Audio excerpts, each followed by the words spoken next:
tarde, boa noite. Não sei a que horas você está ouvindo esse episódio, mas seja muito bem-vindo a mais um episódio do Kaia Talks. E dessa vez a gente trouxe o Dr. Caio Urzelin, que é formado aí pela Universidade de São Francisco, tem 3 anos de prescrição de cannabis e ele tem, calma que eu vou ter que ler a lista para vocês, tá? Ele tem especialização em endocrinologia, medicina endocannabinoide, pós em medicina do esporte, é triatleta e maratonista. Seja muito bem-vindo, Dr. Caio. Muito obrigado, boa tarde já, né? E muito prazer em estar aqui hoje. Ah, Eu já te muito escuto há prazer. bastante tempo e escutar essa frase no comecinho me mexeu o coração aqui um pouquinho. Ai, que bom. Muito obrigado, viu? Imagina, eu que Obrigado. agradeço. Bom, gente, o papo de hoje é sobre um assunto que nem sempre a gente traz aqui, porque é um assunto que a gente precisa ter uma pessoa especialista para falar, que é um assunto de saúde. Uhum. Talvez vocês ouçam falar muito dele aí no TikTok, mas hoje a gente vai bater um papo técnico e um papo sério sobre um processo que aí muita gente fala que é o processo de emagrecimento, né, Sim. doutor Caio? Hoje, 60,3% dos adultos apresentam um excesso de peso. E isso está muito ligado aí, né? São quase 90 milhões de pessoas, e isso está muito ligado ao nosso estilo de vida e tem uma prevalência em nós, mulheres, infelizmente. Então, hoje, o que a gente quer conversar um pouco é sobre essas alternativas que existem, Uhum. que, né, muito se procura remédios para emagrecer, soluções naturais para emagrecimento, mas eu queria que você me contasse um pouco como tá esse tema hoje, como você enxerga essas soluções de emagrecimento e um pouco das consequências que a gente sabe que tem aí na saúde pública, pensando em doenças cardiovasculares e algumas outras consequências que eles podem ter. Perfeito. O termo pandemia ficou muito famoso em 2020, né? E a gente vive uma pandemia de obesidade no mundo hoje. Nós sabemos que essa relação da obesidade com doenças da síndrome metabólica é extremamente prevalente. Então, a maior parte dos nossos pacientes que chegam ao consultório de endocrinologia ou do cardiologista ou de alguma especialidade médica está em sobrepeso ou obesidade hoje. E ele tem um risco cada vez maior de desenvolver um problema de pressão arterial, um diabetes ou uma intolerância à glicose, um problema de colesterol, um evento cardiovascular grave. E tratar isso de forma muito séria talvez seja a melhor alternativa. E eu sempre faço uma analogia para alguns pacientes quando eles me perguntam a minha opinião sobre o tratamento medicamentoso da obesidade. Tá. Porque o tratamento medicamentoso ele é uma muleta para o paciente conseguir sair dela. E muitas vezes a modificação de estilo de vida, que é a nossa principal ação ali no tratamento de obesidade, precisa de uma ajuda para que o paciente consiga implementar no começo. Eu brinco que é como se você levasse o seu filho ao pronto atendimento, com febre, tosse há 2 semanas e saindo aquele catarro esverdeado do pulmão dele. Uhum. Aí faz um raio-x e tem uma pneumonia lá que até você que não é médico já viu que tem. E ele fala assim, ó, dipirona e casa. Aí você vai fazer o maior barraco do mundo na unidade de atendimento e vai falar, cadê o antibiótico pro meu filho e tal. Uhum. Por que que quando essa pessoa chega com sobrepeso e obesidade e ela precisa de ajuda, a gente estereotipa as medicações para perda de peso? Legal. Porque muitas vezes a gente estaria ajudando num tratamento para um paciente e Uhum. evitando que daqui 10 anos ele tivesse um evento cardiovascular. E aí isso gera uma gama enorme de discussões. A gente podia estar falando até de o quanto a gente economizaria do Sistema Único de Saúde, por exemplo, se a gente reduzisse os pacientes em sobrepeso e obesidade hoje. Nossa, que interessante. E, bom, eu sei que você foi mencionando uma série de síndromes Uhum. metabólicas, né? Show. Acho até importante a gente falar aqui que às vezes a gente vai usar um termo que é, né, síndrome metabólica, mas foi um pouco que o doutor foi elencando aqui, Uhum. essa questão da diabetes. Tem gente que tem, eu tava contando pra ele, eu tenho baixa ferritina. Uhum. É, eu já fiz vários tipos de dieta, mas eu tenho baixa ferritina, então eu preciso tratar disso ou mudando meu estilo de vida ou tomando uma medicação. Mas eu queria te perguntar, quem tem síndrome metabólica acaba também tendo um risco de desenvolver diabetes? Sim, a síndrome metabólica, né, ela tem um critério obrigatório. A gente Tá, precisa ter uma obesidade de característica central. tá. Então, há aquele acúmulo de gordura na região abdominal ou acúmulo de gordura visceral, Uhum. e isso é um dos principais causadores de resistência à ação da insulina. Então, a síndrome metabólica está muito vinculada à alteração glicêmica. Tá. os pacientes têm um risco cada vez maior de desenvolvimento de pré-diabetes ou de diabetes. Nós não usamos mais o termo pré-diabetes, a gente usa intolerância à glicose e diabetes mellitus. Os pacientes costumam evoluir primeiro com isso, inclusive. E aí depois vem todos os outros chamativos dessa síndrome. E quais são hoje os tratamentos mais usados para essas síndromes metabólicas? Beleza, eu acho que o mais famoso de todos, todo mundo sabe o nome. Esse você abre a rede social e tá lá. Era isso o que eu ia Ozempic. perguntar. Eu ia te perguntar dele agora. Eu ia falar, Exato. quando a gente vai falar do Ozempic? Então, todo tratamento para síndrome metabólica envolve a mudança de estilo de vida, colocar o paciente para fazer atividade física, ajustar o programa de alimentação que seja ideal para aquele paciente e também trazer algum tratamento medicamentoso para ajudá-lo. O papel da semaglutida, que é o Ozempic, ou o Rybelsus, que é o comprimido do Ozempic, que pouca gente conhece, Olha, novidade, eu não sabia. ele atua diretamente no tratamento da síndrome metabólica, Tá. também no mecanismo de saciedade, mas também no processo da glicemia, do controle glicêmico. Então, ele é a alternativa hoje que mais ficou famosa e que também tem mais evidência científica na prática clínica. Mas como a gente está hoje aqui no CAIA, a gente também tem a possibilidade de tratar com cannabis. Sim. Existem possibilidades de tratamento do cannabis medicinal que envolvem o tratamento da síndrome metabólica. Então, eu até ia deixar mais pra frente essa pergunta, mas eu vou ter que perguntar. Uhum. Então, maconha emagrece? Não. O uso recreativo, não. Mas a gente tem canabinoides que podem ajudar muito no processo de emagrecimento, com certeza. A gente vai chegar lá. Eu só quero, Tá. antes que você me fale uma coisa. Então, não existe pílula mágica de emagrecimento. Pô, não. Todo o emagrecimento que ele é baseado em medicação, sem mudança do estilo de vida, ele é fadado ao fracasso. Tá. E aí existem algumas... Porque até antes da gente chegar na substância, né, da planta da cannabis, que pode ajudar nesse processo, eu quero deixar bem claro aqui que a gente tá falando de um conjunto de coisas, porque uma coisa sozinha não existe pílula mágica, então não existe canabinoide mágico também, infelizmente, tá, gente? Tamo pronto pro feijão que cresce, leva a gente.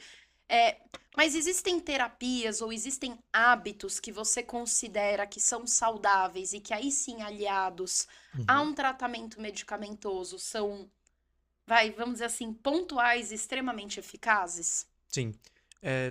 No consultório, eu costumo pontuar isso com todos os pacientes, né? Então, a primeira coisa é a mudança, a saída do sedentarismo. Tá. E eu brinco com quase todos que sentam lá na minha frente, a gente tem o tipo de exercício que deveria ser ideal. Todo mundo deveria fazer musculação e completar isso com atividade aeróbica semanalmente e colocar uma meta mínima. Tá. Mas no final das contas, o exercício que mais emagrece é aquele que você gosta. Eu tenho uma paciente que falou uma vez pra mim assim: doutor, é muito tranquilo esse negócio do exercício pra emagrecer.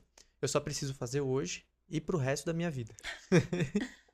E é verdade. Então, é bom que você ache algo que você goste. Então, esse é o primeiro ponto. A gente precisa fazer atividade física, tem o ideal pra gente chegar, mas algo que você gosta já vai trazer uma vantagem muito grande para esse processo. E a mudança alimentar. Acho que hoje é o principal ali a gente tem uma frequência muito grande de alimentos ultraprocessados, uma facilidade muito grande de acesso a alimentos hipercalóricos, e isso entra na facilidade do dia a dia. A gente tá aqui em São Paulo conversando hoje, e aí a gente vai sair daqui e tem 2 horas de trânsito pra pegar. Aí você chega em casa cansado, aí você fala assim, vou cozinhar, ou eu vou pedir alguma coisa que é hipercalórico. Então, essas saídas da rotina geralmente dificultam muito a vida do paciente. E achar uma rotina alimentar que seja ideal é o primeiro passo também. Perfeito. E para quem hoje não quer, principalmente a semaglutida, Tá. semaglutida, desculpa, semaglutida, porque, enfim, né, sabemos que tem suas contraindicações, ou porque está buscando algo mais natural. Não quer um alopático. Não quer um alopático. O que existe hoje de alternativa dentro da cannabis medicinal que você acha que pode funcionar para essa pessoa? Perfeito. A gente tem desde o canabidiol, o CBD, agindo como um potencial anti-ansiolítico, onde a gente tem pacientes que comem por ansiedade. A fome hedônica, que nós chamamos assim, ela pode ter um potencial de ação muito importante já com o CBD. Tá. Mas nós temos uma molécula já descrita há bastante tempo dentro do cannabis, que é o THCV, a tetrahidrocabivarina, Isso. Que ela ajuda mais diretamente no processo de emagrecimento, né? Então, qual é a diferença do THCV para outros canabinoides e por que que ela tem essa ação, né, direta? O THCV ele vai atuar bloqueando como uma ação antagonista no receptor CB1. Então, isso promove uma ação totalmente contrária ao que o THC promoveria no nosso organismo. É muito simples, a gente pensa assim, quando alguém usa recreativamente THC, a primeira coisa que a gente pensa é na fome que isso vai gerar no paciente depois, ou na pessoa ali. Sim. Existe até as brincadeiras em relação a isso. Opa. E o THCV, ele vem para bloquear a ação ali naquele receptor de maneira moderada, e isso promove para o paciente redução de apetite. E pode fazer com que ele tenha, então, portanto, um emagrecimento facilitado. Então, ele age basicamente como um inibidor de apetite mesmo. Então é molecular aqui. Molecular. Não, é um pouco milagroso, mas não é milagroso ainda. Tem aí uma química por trás da coisa. Óbvio, isso, isso mesmo. E só para entender, em quais casos você acha que o THCV, que a gente estava falando aqui um pouquinho de comer por ansiedade ou, né, por ter realmente alguma dessas deficiências metabólicas, síndromes metabólicas, me desculpa, quais casos você acha que o THCV cabe melhor? Perfeito. Ó, a gente pode usar em pacientes que referem que tem mais fome mesmo. Então, doutor, eu como porque eu tenho fome, é uma possibilidade. Os pacientes ansiosos ou com compulsões alimentares, é interessantíssimo. Ele pode ser uma associação ao paciente usando semaglutida ou um pós-tratamento com semaglutida, se você pensar. No momento que você for retirar uma medicação e quiser manter o paciente num tratamento mais natural, você pode utilizar o THCV. E você tem um papel importante do THCV na síndrome metabólica, especificamente. Você tem ação hoje documentada em animais do THCV como promotor de secreção de insulina, por exemplo, para diminuição de glicemia. Então, você consegue trabalhar diretamente na síndrome metabólica, na parte glicêmica mesmo, com o controle do THCV. Então, vira uma nova medicação ali dentro do cannabis para entrar no arsenal terapêutico do médico que está tratando pacientes com obesidade e sobrepeso. Nossa, que legal. Até, eu vou fugir aqui um pouquinho do nosso roteiro, porque eu achei que você falou uma coisa muito legal, que é associar o canabinoide ao que a pessoa já faz. O que ela já faz, exato. Como que você enxerga, assim, porque você tem várias especializações aí que não olham para uma parte do corpo, né? Que é o que a gente estava falando antes. Como você enxerga essa questão de incluir um canabinoide, nesse caso vamos falar especificamente do THCV, dentro de um rol de coisas e hábitos saudáveis que essa pessoa tem? Você acha que isso é mais eficaz do que só tomar o THCV, por exemplo? Ou só tomar até o Ozempic? Tá. O que eu percebo na prática. Sim. Geralmente o paciente que ele tá mais envolvido com a mudança de estilo de vida, ele é o paciente que busca muitas vezes alternativas mais naturais. Ele vê o potencial que uma mudança de alimentação e uma mudança de hábito físico faz e ele quer algo natural para o organismo dele para trazer ali uma resposta ou facilitar. Então, muitas vezes a opção do THCV vai cada vez mais se tornar frequente. A gente precisa, e aí é uma opinião minha, quando a gente pensa em CBD e THC há 8 anos atrás, ela estava dentro de um buraco ali que ninguém sabia muita coisa. Hoje é muito bem consolidado. Aí 3 anos se passaram e o CBN e o CBG ocuparam esse buraco. E hoje ele está consolidado. E dessa vez o THCV entrou nesse buraco. A gente precisa consolidar ele. E aí vai fazer... Hoje a nossa comunidade médica de prescritores é muito maior do que foi há 8 anos atrás. E acredito que isso vai se sedimentar mais rápido daqui pra frente. Incrível. E aí, pra te perguntar agora, também, desculpa, fora do script, mas Não, é porque você tá falando várias coisas interessantes. E pra bariátrica? Como que funciona? Porque eu sei que os pacientes de bariátrica, eles necessariamente precisam passar por uma mudança de vida ou até têm riscos maiores por ser uma cirurgia. Ele poderia ser, por exemplo, um aliado nessa mudança? Pode sim. Hoje a gente tem alguns dados, né? A maior parte dos pacientes que foram mal indicados para cirurgia bariátrica ou não acompanhados pré-cirurgia bariátrica de forma correta acabam reganhando peso. Então, a bariátrica não é um tratamento definitivo. Muitas pessoas pensam que fazer a cirurgia é igual ao emagrecimento para o resto da vida. Nem sempre. O THCV ele pode ter algumas ações importantes nesse paciente pós-bariátrica. Primeiro, Por ser uso sublingual, como o óleo, a maior parte que a gente utiliza é dessa forma, facilita a absorção. Numa situação cirúrgica gástrica, a gente tem que pensar nisso. Nossa. Num segundo momento, a gente tem um controle muito importante da fome hedônica, da ansiedade e do controle de apetite, porque na cirurgia bariátrica nós fazemos uma cirurgia restritiva e desabsortiva. Ou um ou outro, ou as duas coisas ao mesmo tempo. Mas a gente não opera a cabeça do paciente. Então, Ainda não. ele continua com a vontade de comer o que estão comendo na mesa, e o THCV pode ajudar dessa forma. Acho que esses são os principais ações ali nesse paciente. Hoje a gente sabe que a maior parte dos pacientes pós-bariátrica que reganham peso, é um dado alarmante, é por alcoolismo. Por consumo de bebida alcoólica no pós. Uau. E a gente tem uma ação do THCV importante para controle de abuso de substâncias. Então, o THCV ele pode ajudar tanto no controle de opioides, quanto também no derivado de cannabis. Então, por bloquear o receptor CB1, quando o paciente fizer o uso de THC, ele praticamente não vai ter o efeito daquele THC no receptor, por uma competitividade, né? E a gente tem estudos já em desenvolvimento para nicotina e para alcoolismo, mas nós não sabemos ainda definitivamente a resposta clínica disso. Mas Nossa, pode ser que seja uma alternativa. Interessantíssimo, né? Porque quando a gente pensa... eu conheço bem a Andrea Galassi, Sim. que faz aquela pesquisa com usuários de crack. E quando a gente está num contexto de algo que é tão difícil, né? Até cientificamente de explicar e ir atrás de soluções, você pensar que o THCV... Eu sou ex-fumante de cigarro. E eu falo que foi a coisa mais difícil que eu fiz na minha vida, foi parar de fumar cigarro. Assim, de longe, foi o maior vício, assim, que eu falava, meu Deus do céu, não acredito que eu entrei nessa, porque agora eu vou ter que passar pelo processo de sair. E foi quando eu engordei 17 quilos. Sim. Porque assim, necessariamente para tirar o cigarro eu precisava comer alguma coisa. Como que você vê, agora eu até saindo um pouquinho do THCV, mas para pegar essa sua percepção, esse desenvolvimento de estudos em cima da substância isolada, para depois a gente entender o uso dela com outras? Porque depois eu ia até te perguntar, será que o THCV com CBD, THCV com outros canabinoides também pode ter uma ação diferente?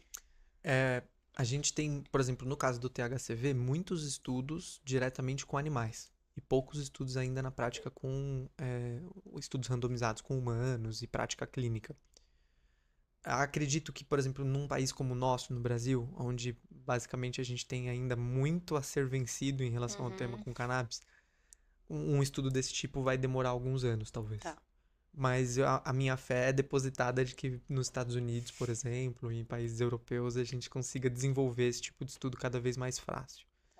O estudo da molécula, ele é muito sedimentado desde que a gente descobriu o sistema endocannabinoide, né? Então, a partir do momento que nós descobrimos e descrevemos ele ali no comecinho da década de 80, todos os derivados da planta já foram isolados e estudados a ação. E aí agora a gente precisa conseguir formular medicações, e aí vem um apelo para os prescritores, né? Nós precisamos, além de ver um vidro e prescrever para o paciente, olhar a alcoa daquilo, né? Nós precisamos garantir que aquele produto realmente tenha aquilo que ele promete. A gente sabe que o mercado tem de todo. Então, temos profissionais que estão fazendo o melhor trabalho do mundo ali, e tem um produto super certificado, como tem pessoas que estão agindo de má fé. Então é importante que a gente escolha um produto e coloque isso em prática. As comunidades hoje de médicos que trabalham com cannabis, acho que se auxiliam muito nisso. E a gente consegue debater muito como está sendo, por exemplo, a ação de um canabinoide numa situação que ela já foi descrita, mas a gente ainda não tem um estudo clínico ali sendo apresentado para nós. Eu acho que foi o que aconteceu muito com o CBN e com o CBG, né? Eu acho também. Eu vejo muito... eu sempre falo, cuidado, porque às vezes chega pra mim, Maria, você viu isso? E aí é uma matéria, normalmente é um blog ou uma rede social, que é onde, né, falo que o clickbait ferrou tudo, porque parece que você não faz clickbait se o teu conteúdo não é entregue, e ao mesmo tempo fazer clickbait é uma péssima... né, você conduz pro lado errado o conteúdo, né? Pensando em fazer um marketing de conteúdo legal, Sim. O clickbait acaba sendo chato. E aí uma coisa que você falou agora me levantou, porque a gente ouve muito assim, CBN resolve insônia.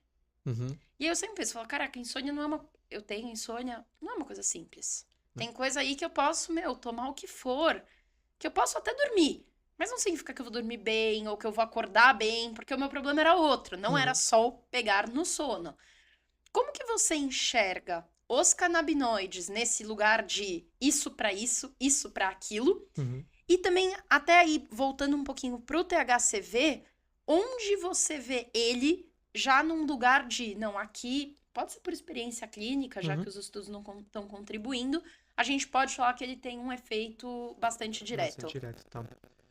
É muito difícil a gente colocar receita de bolo no cannabis, né? A gente tava conversando antes, né, sobre exato. isso. O meu primeiro caso de cannabis medicinal, eu atendi uma paciente que hoje eu olho pro caso dela e eu falo, por que que eu não prescrevi um full spectrum logo no começo, né? Por que que eu não coloquei ali 0,3% de THC? Fui para um canabidiol isolado. E deu super certo com o canabidiol isolado, mas eu olho hoje, era diferente. Então, na terapia canábica, é muito difícil a gente falar que algo serve para uma coisa e que aquilo vai ser definitivamente resolutivo.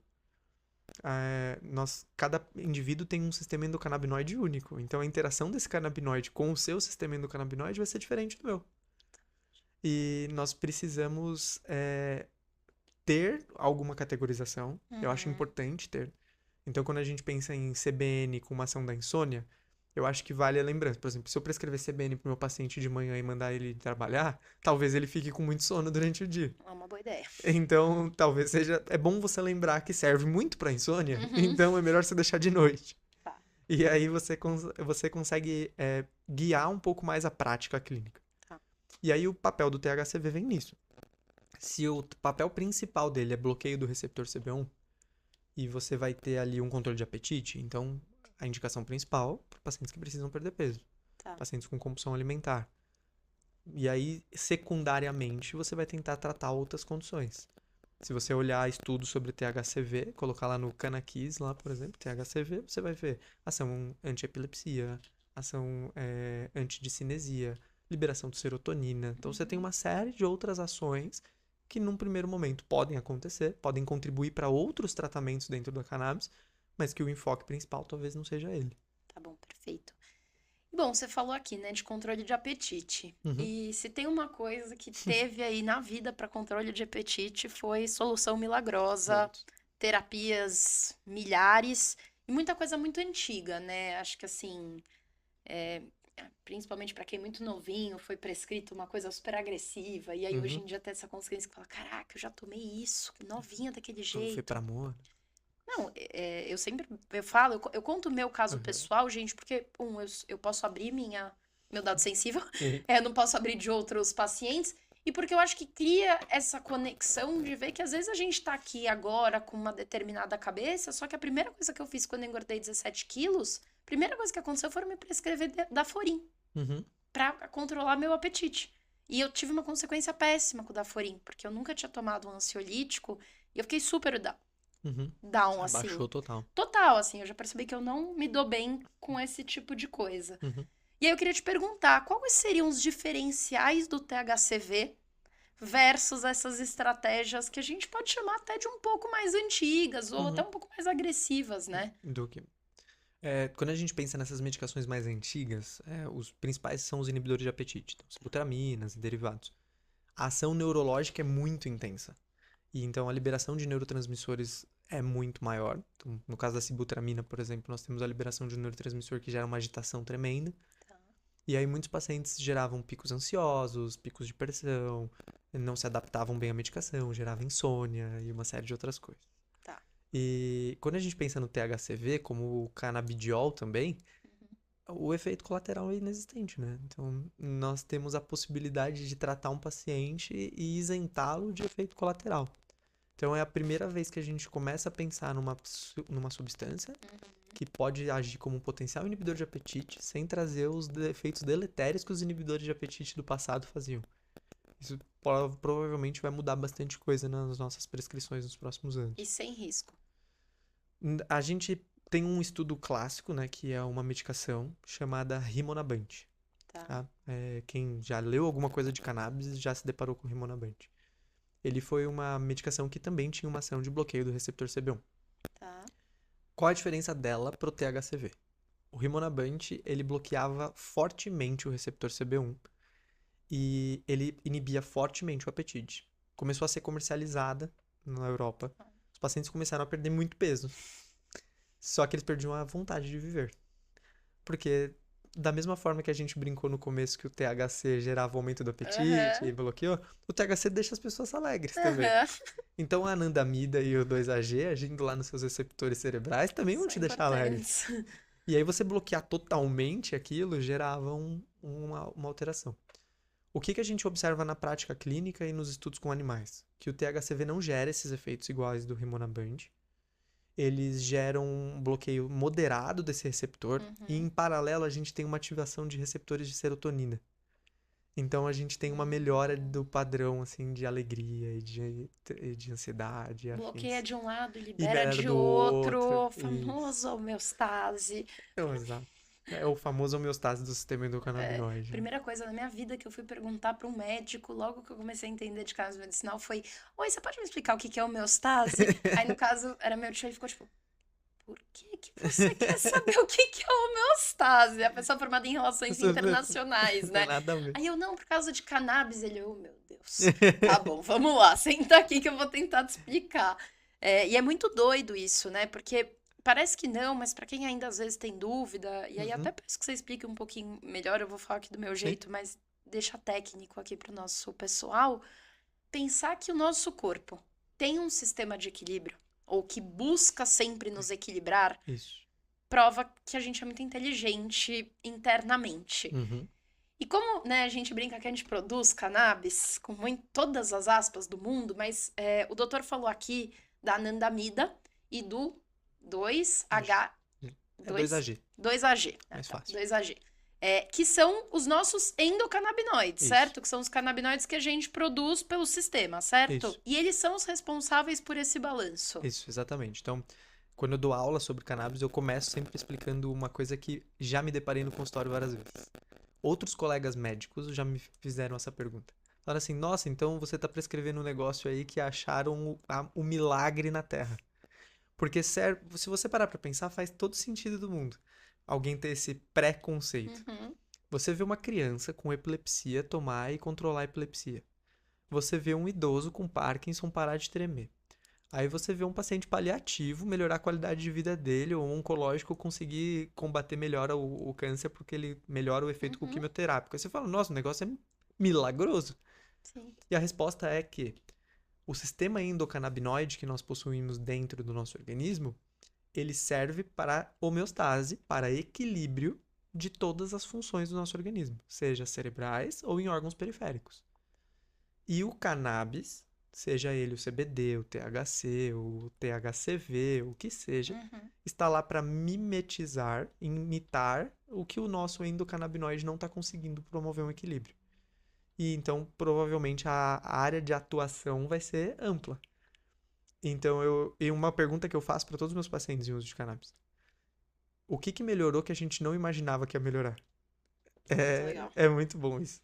Então, eu falo assim: vamos tratar a epilepsia. O que melhorou que não era para melhorar aí, que você falou: nossa, que negócio fantástico? Mas você sabe que teve uma colega minha que usou o THCV. E, bom, ela veio me contar, gritando, acho que eu já contei isso aqui até em outro, que ela veio tipo assim: meu, você não sabe, emagreci não sei quanto, não tô comendo. E aí ela falou, e pô, e na verdade eu tô um pouco... ela tava passando na época por uma fase muito difícil ali no trabalho. Ela falou: cara, eu tô um pouco melhor, eu tô um pouco mais calma.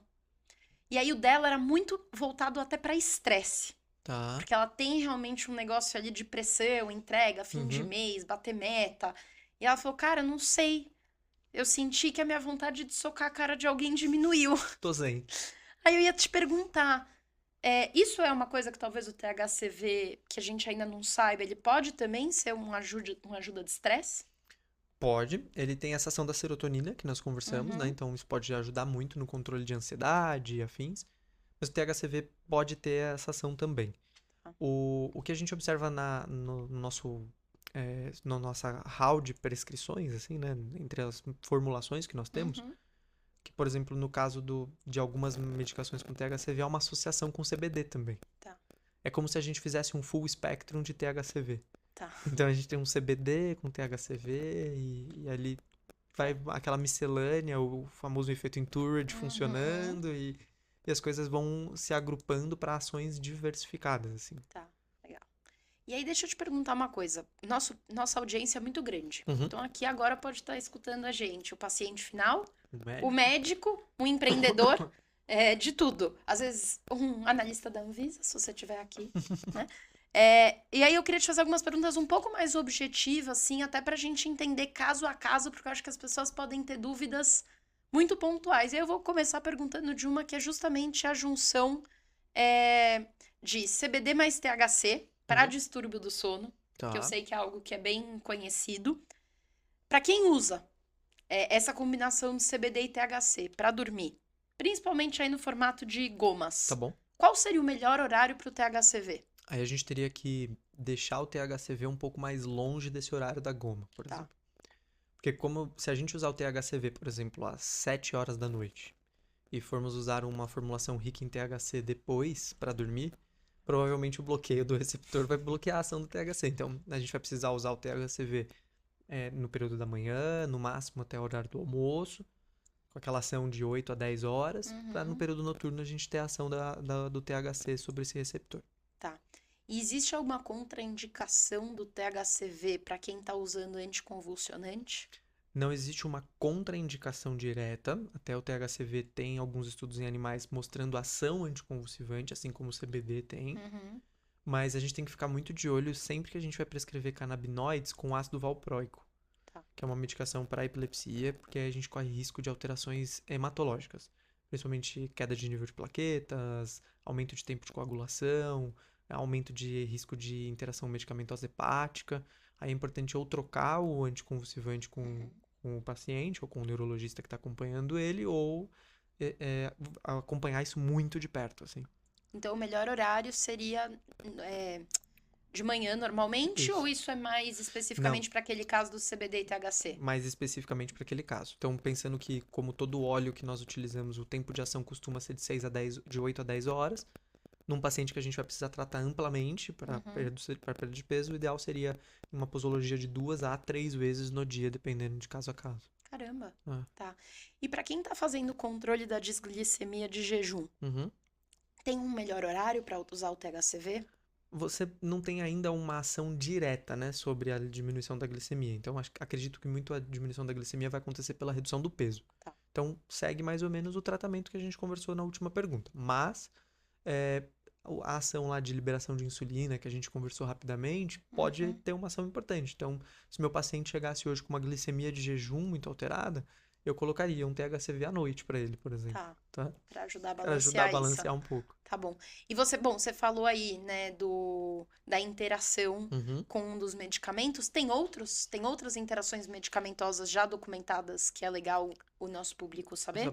O que a gente tem, assim, existe um anticoagulante, que é a varfarina, que a gente faz um controle do paciente toda vez que ele está tomando de coagulação. A gente chama esse controle de INR. E qualquer coisa pode interferir diretamente nesse alargamento do INR. Então, pode sair do valor alvo ali de tratamento. É uma medicação que na medicina a gente brinca muito que até espirrar aumenta o INR. Então, você tem que tomar um pouco de cuidado, mas aí descrevem que talvez qualquer terapia com cannabis possa interferir no INR, tá? O ácido valproico, que nós conversamos, e aí a gente tem as ações de interação medicamentosa que podem acontecer aumento de concentração sérica ou diminuição da concentração sérica de um determinado fármaco que o paciente está usando.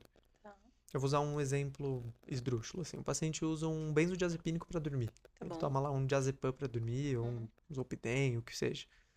E aí você começa a dar o canabidiol isolado pro paciente e ele te retorna depois de 15 dias falando assim, doutor, o CBD tá me deixando lesado, eu tô dormindo até meio-dia. Na verdade, não é o canabidiol. Ele tá provavelmente aumentando o tempo de concentração sérica do benzodiazepínico. Caramba. Então você precisa diminuir o benzodiazepínico do paciente. E aí essa interação você só pega na prática. Não é uma interação direta, né? Olha, como uma pessoa que já usou Zolpidem, eu já contei isso aqui também, é uma loucura, né? Sim. Esse remédio, assim, eu sei que ele deve ter gente que se dá super bem, mas eu já ouvi cada caso de Zolpidem, e eu mesma tive 2 histórias que eu falei, bom... Melhor parar. Eu acho que assim, para mim não deu certo, o CBD dá super certo pra mim com o Uhum. CBN, né, o que a gente tava conversando antes, mas eu vejo que é,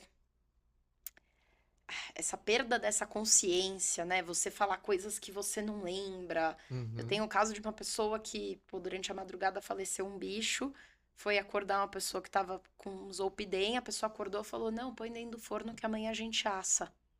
E tava dormindo. Tava dormindo, Um mas era o paciente meu vendeu pet. o carro. Então,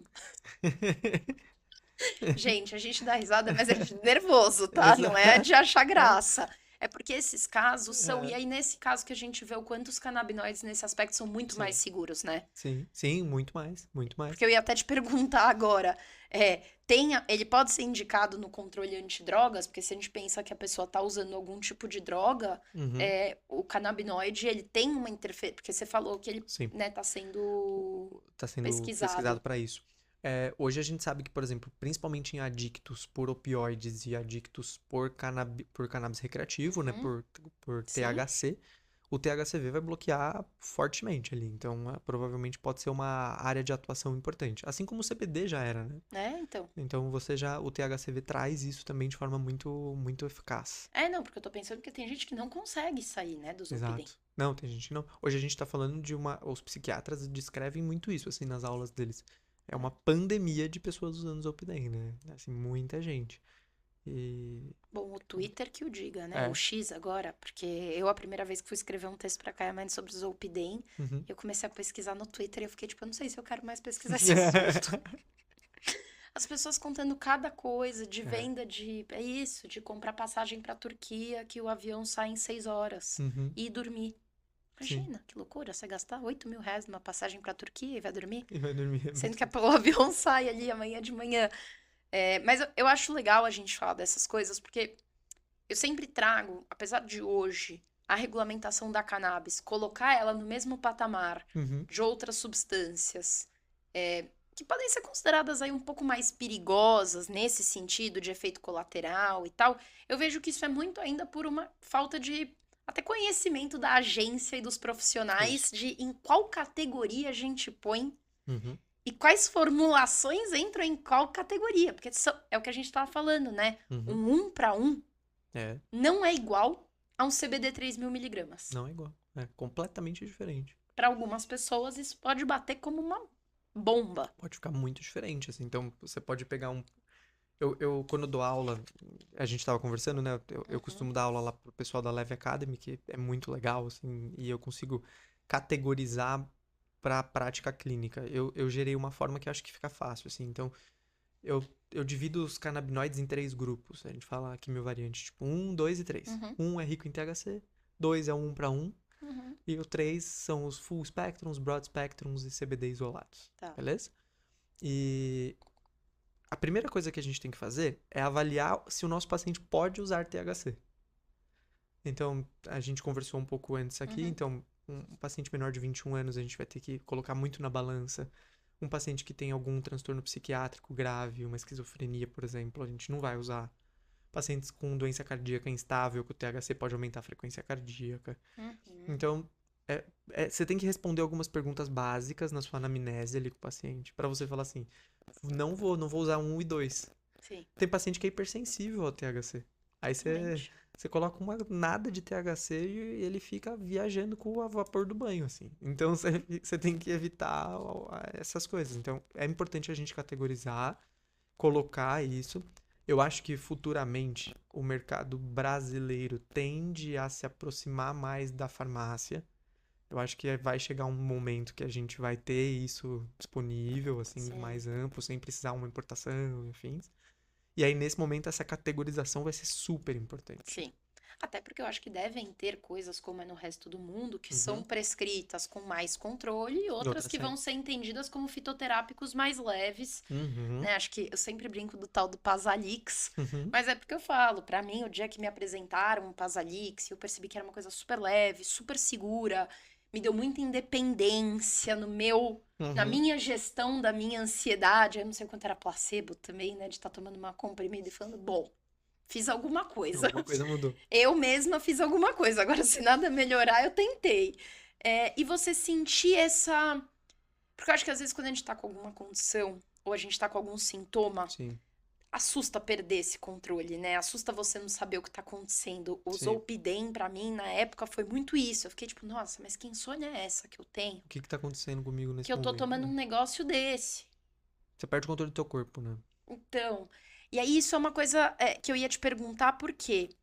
Pra quem tá fazendo tratamento com full spectrum Uhum. e tá se dando bem, é seguro trocar Seguro. pelo THCV, que tem uma miligramagem mais alta? Sim, super seguro. Super Se seguro. você tiver indicação ali pra tratamento, por exemplo, você quer focar mais num tratamento pra perda de peso e afins, Uhum.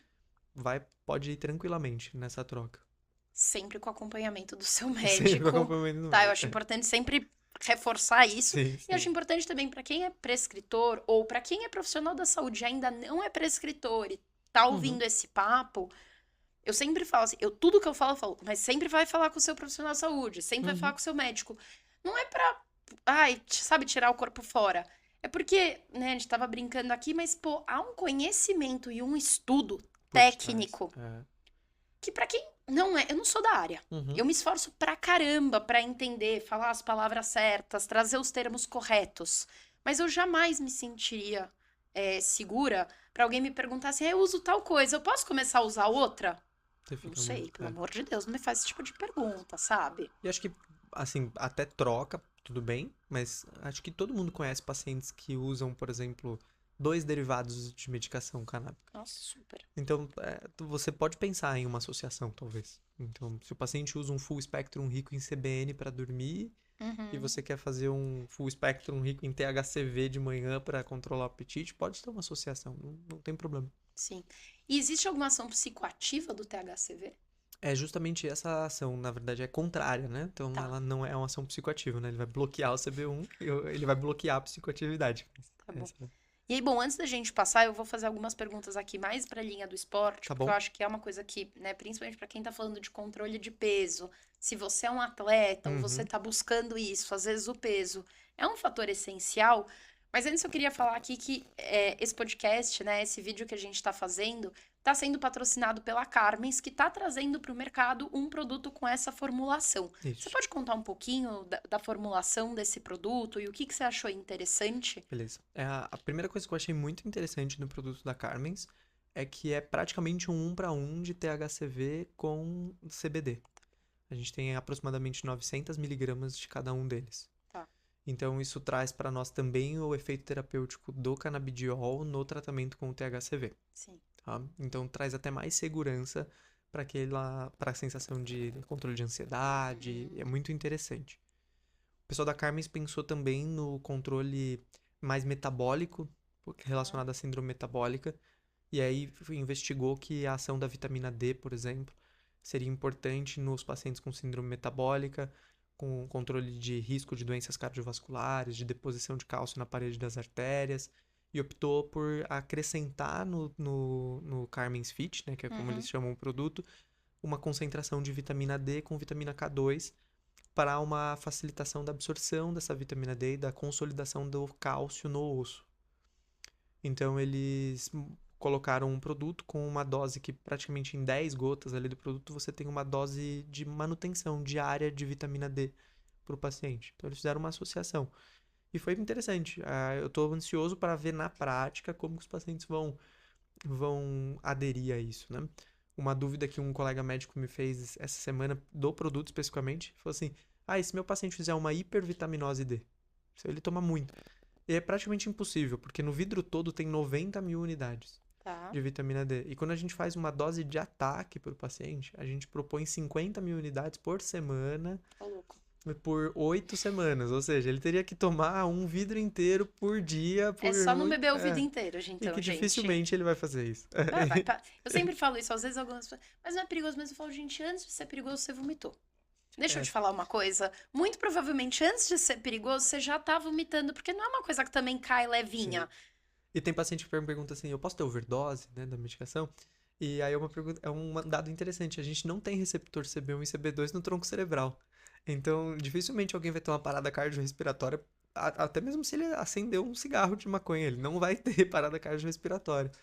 porque é engraçado, as pessoas não sabem o que que é uma overdose, né? Aham. O como não é, virou o olhinho, caiu pro Isso. ladinho, espumou a boca. Não, não. Tipo, aí é o seu corpo, ele tá Uhum. parando, shutting down, Sim, assim. totalmente. E a partir daí, se você não faz, né, eu sempre vejo aquele negocinho do nariz, né, que a galera usa muito, assim, Uhum.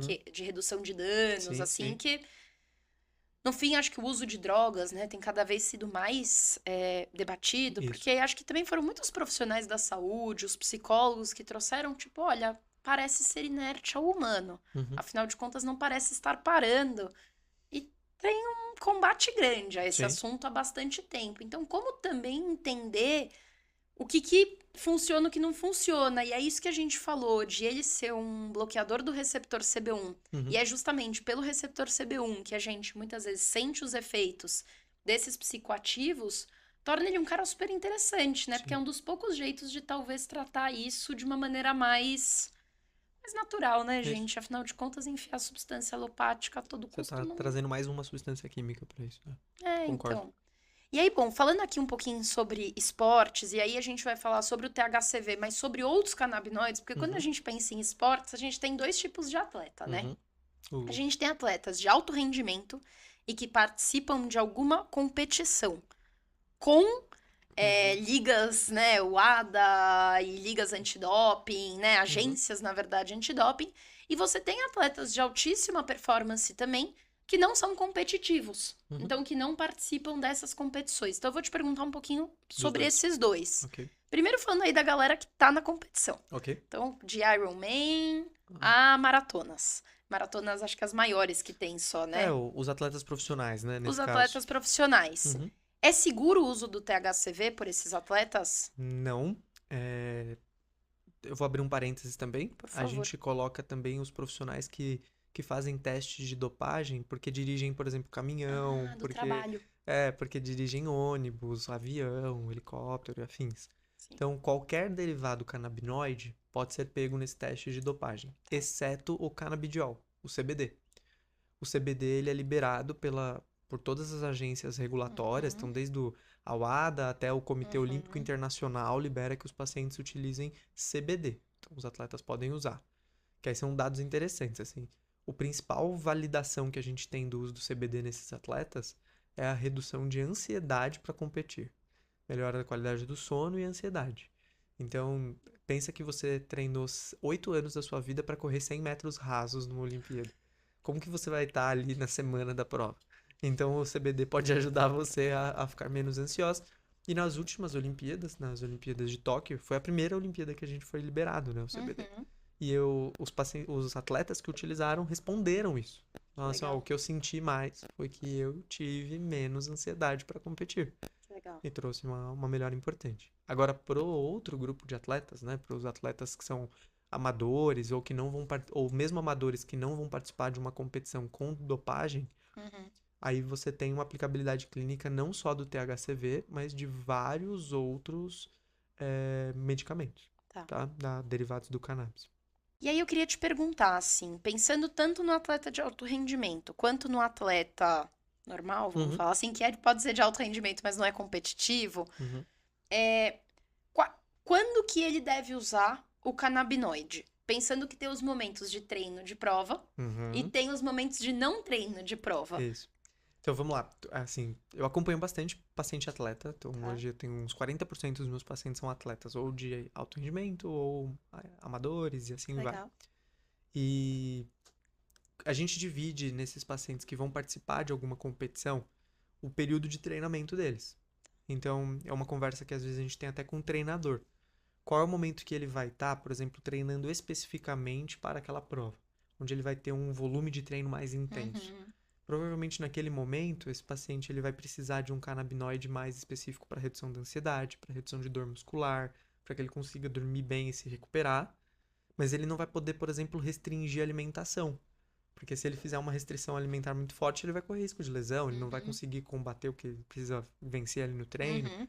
Então, o THCV, por exemplo, nesse momento, às vezes você vai deixar ele mais de lado. Tá. Mas tem aquele período onde o atleta está num período de base, está se preparando para o que vai vir ali na frente. Às Uhum, vezes ele precisa, por exemplo, abaixar 4 quilos de peso. tá. E ele tá super acostumado a comer no volume do período específico. E aí você vai Bateu o lá. pratão de macarrão. Aí você fala, ó, vamos dar uma reduzida no teu apetite com uma coisa mais Tá. natural.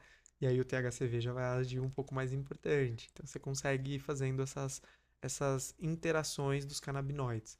Hoje tem muito atleta do consultório que adora CBG, por exemplo. Porque aí diminui aspecto anti-inflamatório, passa Rolon com CBG, põe Uhum. CBG na caixa d'água, vai fazer, porque eles melhoram muito, então eles adoram usar o Sim. CBG nessas fases. Como tem atletas que só podem usar o CBD isolado.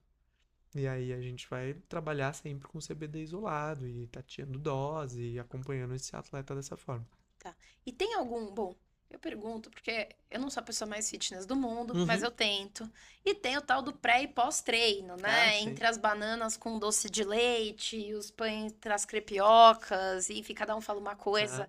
Qual canabinoide é bom para qual momento? O que é tá. bom pro pré-treino? O E pro que é pós? bom pro pós-treino? Assim, o pós-treino a gente falou bastante do CBG, né? Que Sim. ele pode trazer esse efeito anti-inflamatório. O CBG também pode ter uma ação pré-treino de foco, né? Então, dependendo do esporte que você precisa, ele estar mais concentrado, ele pode te ajudar muito. O canabidiol para ação da ansiedade. O, o que a gente tem é que alguns pacientes são extremamente mais produtivos ou se sentem muito melhor de controle de dor com o uso de THC. Então, é comum você encontrar algum atleta que faz uso de THC numa quimiovariante 1 ou quimiovariante do tipo 2 durante a atividade física e se Tá. mantém uma performance melhor com isso. Eu acho que todo mundo conhece o atleta cannabis, por exemplo. Uhum. Ele dissemina muito isso. Ele Sim. é super sensível para isso, assim. Ele vai muito bem com essa forma. Eu, particularmente, acho que se eu tentar usar THCV em cima de uma bicicleta, por exemplo, você vai me encontrar numa UTI, provavelmente, que eu acho que eu vou dormir em cima dela, então não tem como. Vai cair e se machucar E aí ainda. só testando, né? Então a gente vai ter que ir entendendo como que aquele paciente é com THC, como ele é com canabidiol, como ele é com CBG, e aí vamos Tá. interagindo. E existem já protocolos específicos do uso aí, mais especificamente do CBD, Uhum. em diferentes tipos de treino ou treinos de recuperação? Ah, eu queria muito que tivesse. Ainda Tô não. pronto. É, ainda não. Uma coisa que eu tento fazer, assim, na prática, e eu tô esperando ansiosamente por um estudo grande disso, é acompanhar como que fica os marcadores do paciente laboratoriais. Tá. Então, com o atleta, a gente avalia quanto está tendo de dano muscular, quanto que está tendo de destruição de células, o que está rolando ali. E eu queria muito um estudo que comparasse, por exemplo, a Maria, que treinou 6 meses para uma prova sem Uhum. canabidiol, e depois a mesma Maria, que treinou 6 meses com canabidiol, e aí o que, que aconteceu com os marcadores dela? Será que ela teve uma recuperação realmente mais rápida da parte muscular, laboratorialmente falando? Uhum. Isso a gente ainda não tem. Então a gente vai muito no que eu chamo de não ter receita de bolo e no start slow, go slow. Vamos tateando você. Vamos vendo aqui como é que você vai respondendo até a gente achar o melhor momento, tá? Perfeito.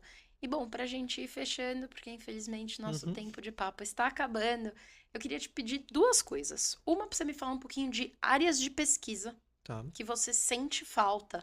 Que você falou essa, né, da pesquisa do Uhum. esporte, mas agora falando assim, pro esporte num geral, né? Afinal Tá. de contas, os atletas, eles são específicos. Eu falo que quem Sim. conhece um atleta sabe que ali é a questão da determinação, do foco, da resiliência. A pessoa Uhum. tem que ser diferenciada para conseguir estar nessa posição. Sim. O que você acha que falta explorar um pouco para a gente compreender completamente benefício e risco de CBD no esporte no geral? Tá. Acho que falta um estudo como esse que a gente conversou Uhum, antes. É, hoje a gente sabe muito, muito assim que com o atleta, o arroz com feijão que funciona. tá. Então, inventar muita moda com o atleta não vai trazer melhora de performance geralmente. Tá. Vou colocar um atleta para não comer carboidrato, provavelmente ele vai Ah, tá. performar muito mal. E vai Ele te vai te bater bater. também, É. porque ai que fome. E aí é até uma dificuldade que a gente tem na área de estudo, porque quando a gente vem, por exemplo, com a possibilidade de usar um canabinoide para um atleta, a gente precisa achar um atleta que está disposto a participar de um programa de estudo, a deixar de estar disponível para estar treinando naquele momento, para ir lá, para fazer teste, tal, tal, tal. Isso é difícil na prática. Então, talvez uma coisa que falta para nós, como tudo no Brasil, é talvez um incentivo Hum, governamental para essas coisas acontecerem, né? É muito burocrático tudo sim. isso. E o caminho é esse, né? Para a gente conseguir ter um protocolo para atletas de CBD isolado, a gente vai precisar ter isso. acho que o caminho mais importante já foi dado, né? Já foi liberado. Uhum. E aí agora a gente consegue na prática clínica ir conduzindo e num segundo momento vão começar a apresentar esses estudos. Nosso país é mais atrasado em relação a isso, mas a gente tem outros que são extremamente avançados. Então, vamos esperar o que vai vir de fora, porque provavelmente vai vir coisa muito boa. E o pior é saber que tem tanto pesquisador bom no Uhum, país que a gente exporta pesquisa, né, gente? Eu exato. falei ontem disso numa entrevista, uma dó. A coisa que eu mais converso é com pesquisadores, Uhum, pessoas com doutorado, mestrado, que falam, não, mas eu queria ficar no Brasil. É que exatamente. não tinha como. Uhum. A bolsa de doutorado de não sei onde, lugar, é R$ 1.800. Aí você fala, como? E você não pode trabalhar. É, exclusivo, né? Exclusivo. Então, assim, a gente sabe que hoje numa capital você não vive com esse Uhum. valor mensal. Então, queria te agradecer, Dr. Caio, pelo papo. Acho que foi super legal. Queria muito agradecer ao pessoal da Carmens, que permitiu a gente estar aqui, bater esse papo.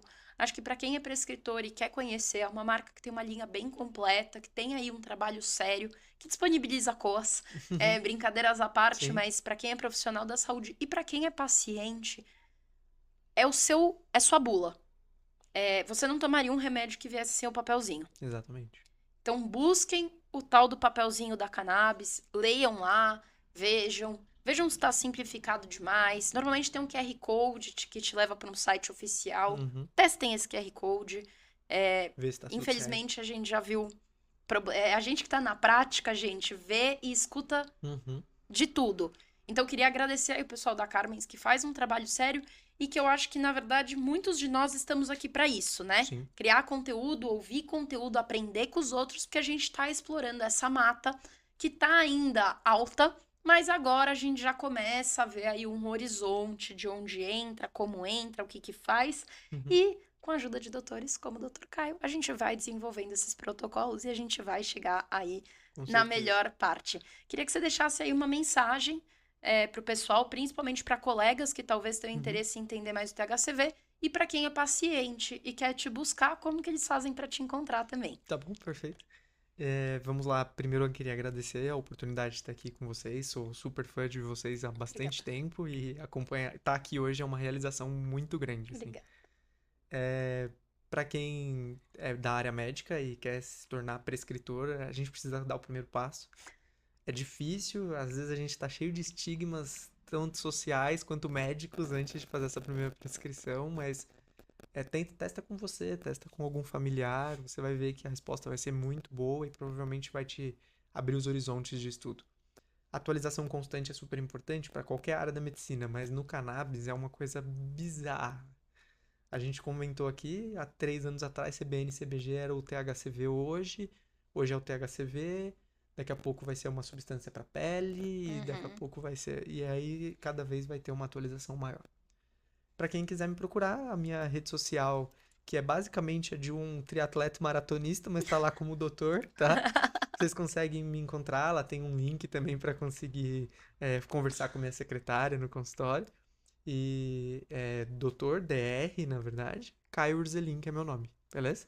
Aí vocês me encontram lá e conseguem contato comigo ou com a minha secretária. A gente vai deixar o link na descrição desse vídeo também.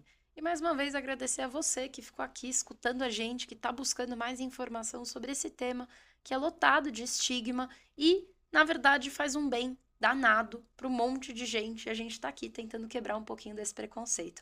Muito obrigado e até o próximo episódio do Kaia Talks.